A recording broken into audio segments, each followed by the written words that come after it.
സഗറിയ 10-ാം അധ്യായം. രക്ഷയുടെ വാഗ്ദാനം. വസന്തവൃഷ്ടിയുടെ കാലത്ത് കർത്താവിനോട് മഴ ചോദിക്കുവിൻ. മഴക്കാർ അയക്കുന്നതും മഴ പെയ്യിച്ച് എല്ലാവർക്കും വേണ്ടി വയലിനെ ഹരിതപൂർണമാക്കുന്നതും കർത്താവാണ്. കുലവിഗ്രഹങ്ങൾ വിഡ്ഢിത്തം പുലമ്പുന്നു, ഭാവി പറയുന്നവർ വ്യാജം ദർശിക്കുന്നു. സ്വപ്നക്കാർ കപട സ്വപ്നങ്ങൾ വിവരിച്ച് പൊള്ളയായ ആശ്വാസം പകരുന്നു. അതുകൊണ്ട് ജനം ഇടയനില്ലാത്ത ആടുകളെപ്പോലെ പീഡനമേറ്റ് അലയുന്നു. ഇടയന്മാരുടെ നേരെ എൻ്റെ കോപം ജ്വലിച്ചിരിക്കുന്നു. നേതാക്കന്മാരെ ഞാൻ ശിക്ഷിക്കും. സൈന്യങ്ങളുടെ കർത്താവ് തൻ്റെ അജഗണത്തെ യൂദാഭവനത്തെ പരിപാലിക്കുന്നു. അവിടുന്ന് അവരെ ഉദ്ധതമായ പടക്കുതിരയാക്കും. അവരിൽ നിന്ന് മൂലക്കല്ലും കൂടാരക്കുറ്റിയും പുറപ്പെടും. പടവില്ലും രാജാക്കന്മാരും അവരിൽ നിന്ന് വരും. ശത്രുക്കളെ തെരുവിലെ ചെളിയിൽ ചവിട്ടി അരയ്ക്കുന്ന യുദ്ധവീരന്മാരെ പോലെ ആയിരിക്കും അവർ.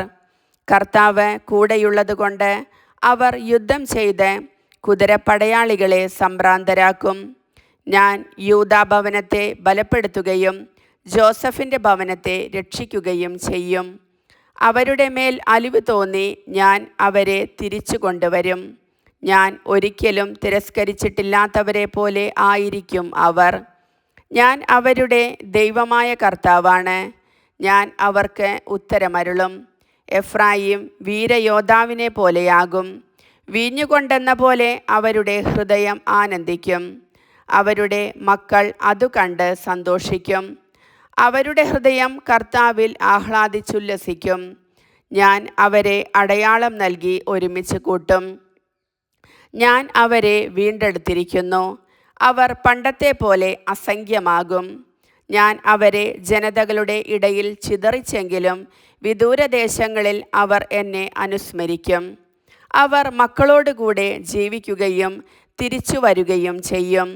ഞാൻ അവരെ ഈജിപ്തിൽ നിന്ന് തിരിച്ചു കൊണ്ടുവരും. അസീറിയയിൽ നിന്ന് ഞാൻ അവരെ ഒരുമിച്ച് കൂട്ടും.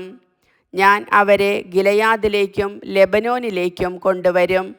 അവിടെ ഇടമില്ലാതെയാകും. അവർ ഈജിപ്ത് കടലിലൂടെ കടന്നു പോകുമ്പോൾ ഞാൻ ഓളങ്ങളെ അടിക്കും. നൈലിൻ്റെ ആഴങ്ങൾ വറ്റിപ്പോകും. അസീറിയയുടെ അഹങ്കാരം ശമിക്കും. ഈജിപ്തിൻ്റെ ചെങ്കോൽ നീങ്ങിപ്പോകും. ഞാൻ അവരെ കർത്താവിൽ ബലപ്പെടുത്തും. അവർ അവിടുത്തെ നാമത്തിൽ അഭിമാനം കൊള്ളും. കർത്താവ് അരുളി ചെയ്യുന്നു. കർത്താവിൻ്റെ വചനം.